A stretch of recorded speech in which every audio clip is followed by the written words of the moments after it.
चलो जी चलो आज संगम नहाए, चलो जी चलो आज संगम नहाए। लिए हाथ में हाथ गोता लगाए, लिए हाथ में हाथ गोता लगाए। चलो जी चलो आज संगम नहाए।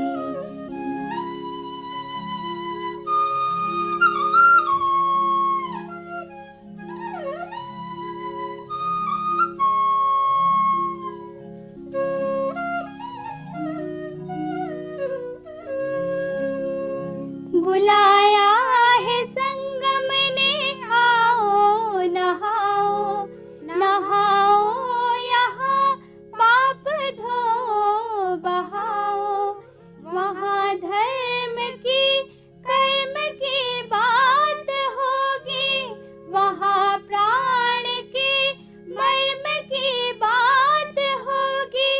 चलो गीत लेकर भजन से भुलाए, यही पुण्य लूटे यही फल कमाए, यही पुण्य लूटे यही फल कमाए।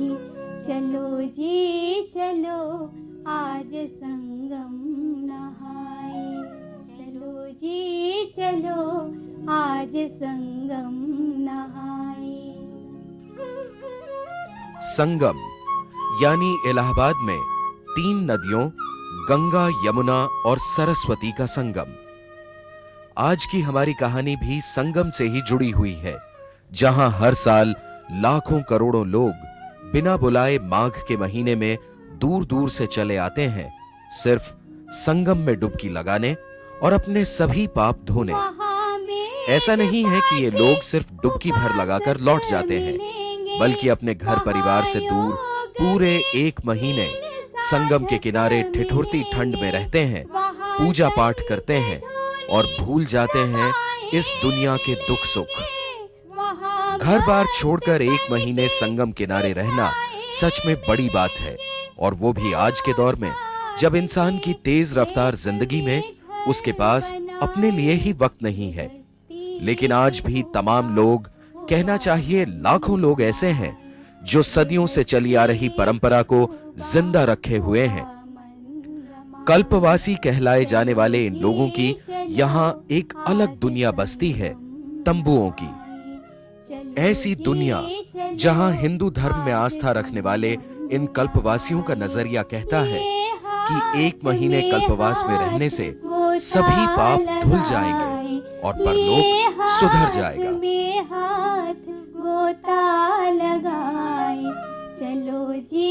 जब महाप्रलय में सृष्टि समाप्त हो जाती है, उस बीच के मध्य काल को कल्प कहते हैं। उस काल में, पूरे काल में जो तप करने का, जप करने का, सत्संग करने का, प्रतीक्षा करने का, स्नान करने का जो फल है, वो प्रयाग में केवल 1 महीने तक गंगा स्नान करते हुए, प्रतीक्षा पूर्वक रहते हुए, सत्संग करते हुए भजन करना एक कल्प के पूर्ण का फलदायक होता है। संगम में सदियों से चले आ रहे इस मेले की आज दुनिया में कोई मिसाल नहीं। कहते हैं कि त्रेता युग में भगवान राम यहां आए। महाभारत का युद्ध समाप्त होने के बाद अपने पाप मिटाने के लिए धर्मराज युधिष्ठिर भी कल्पवास में रहे, और 6ठी शताब्दी में सम्राट हर्षवर्धन प्रसिद्ध चीनी यात्री ह्वेनसांग के साथ यहां आए। कहा तो यहां तक जाता है कि इस महीने हिंदू धर्म से जुड़े सभी तीर्थ और देवी देवता यहां आ जाते हैं। इसीलिए अक्सर प्रयाग यानी इलाहाबाद को तीर्थराज प्रयाग भी कहा जाता है। किसी मेले से जब इतनी कहानियां जुड़ी हों तो जाहिर है फिर धर्म में आस्था रखने वाले लोगों को पुण्य कमाने का इससे अच्छा मौका और कहां मिल सकता है।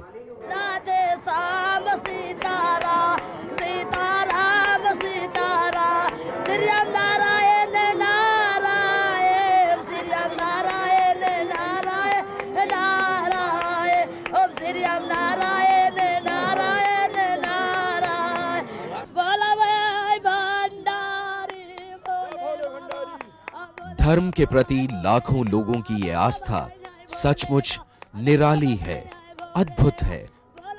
इन लोगों के इस नजरिए ने हमें भी प्रभावित किया और यही वजह रही कि कल्पवास को जानने और समझने के लिए हमारी टीम भी पूरे 24 घंटे संगम किनारे कल्पवास में रही।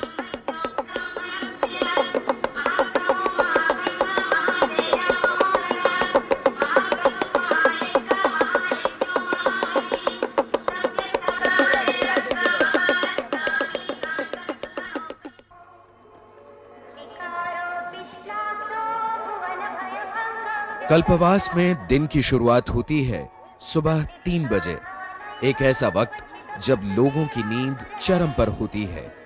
कड़कड़ाती ठंड में सबसे ज्यादा सुख मिलता है रजाई में, और तमाम लोगों को रजाई से बाहर निकलने की कल्पना भर से ठंड का एहसास होने लगता है। लेकिन घने कोहरे और ठिठुरती ठंड के बीच भी यहाँ कल्पवास में रहने वाले लोग निकल पड़ते हैं अपने अपने तंबुओं से, और इस वक्त यहाँ सबके बीच होड़ लग जाती है संगम के बर्फ जैसे पानी में डुबकी लगाने की।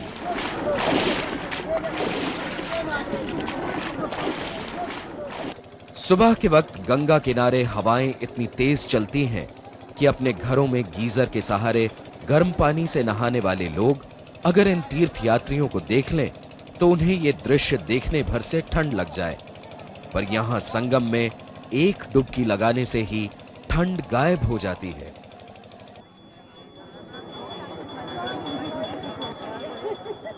स्नान के बाद जरूरी काम होता है गंगा पूजन का।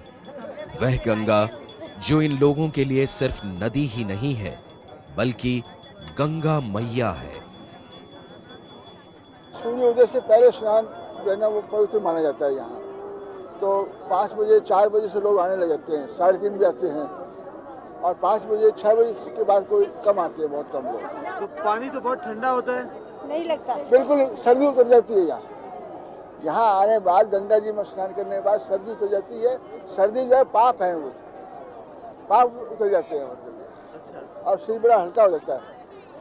तो उसके बाद जो है बड़ा आनंद लगता है, दिन भर आनंद रहता है। अगर स्नान ना करें तो आनंद नहीं रहता, और इस जल में बड़ा गुण है। गंगा स्नान के दौरान ही यहाँ पुजारियों का काम भी शुरू हो जाता है।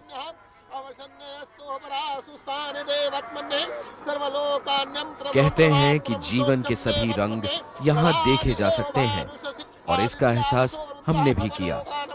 कहीं अपना परलोक सुधारने की कोशिश में लोग व्यस्त हैं, तो कहीं लोगों को सुबह सवेरे ही गाली गलौज से ही फुर्सत नहीं। मेले में ऐसे भक्तों की तादाद मुट्ठी भर ही होती है, और ज्यादातर कल्पवासी इस तरफ ध्यान ही नहीं देते। उनकी तो बस एक ही दुनिया होती है, धर्म कर्म की, और वो उसी में डूबते उतरते रहते हैं। दरस बरस और मंजर पाना, कहाँ वेद हरे पाप पुराना। तो दर्शन से भी पाप नष्ट हो जाता है यहाँ प्रयाग में। तो दरस और परस स्पर्श कर लो, दरस परस और मंजन पाना। माने इस शरीर से और जन्मों के जो पाप हुए हैं इस शरीर से, तो कई एक जन्मों के पाप को ये जो है तीर्थराज प्रयाग गंगा जो है नष्ट कर देती है। पापो हम पाप कर्मा हम पापा नाथ पाप संभव साई नाम पाप भूपते पापो हरो हरो।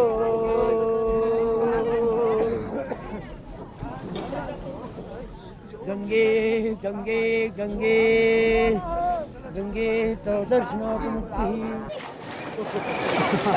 कहा जाता है कि बहुत पहले ये माघ मेला साधु संतों और गृहस्थों का ही होता था, लेकिन अब यहाँ नौजवान भी नजर आने लगे हैं, और सबके मन में एक ही भावना, पुण्य कमाने की, पाप का तो विचार तक नहीं। यहाँ धर्म की आस्था ही बना करके आते हैं कि हम अपना जीवन कृतकृत करें।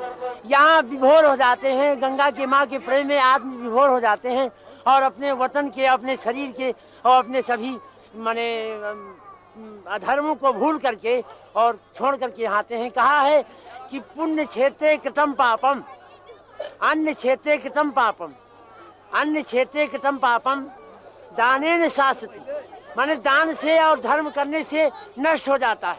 और पुण्य क्षेत्रे कृतं पापम वज्रलेशो भविष्यति, जो यहाँ का किया हुआ पाप है वो वज्र के समान हो जाता है, उसको भोगना ही भोगना होता है। ये शास्त्र में वर्णित है। स्नान और पूजा अर्चना के बाद यहाँ जो जीवन शुरू होता है वह देर रात तक चलता रहता है। इस जीवन के कुछ और अनूठे रंग आप देख सकेंगे कार्यक्रम के अगले हिस्से में।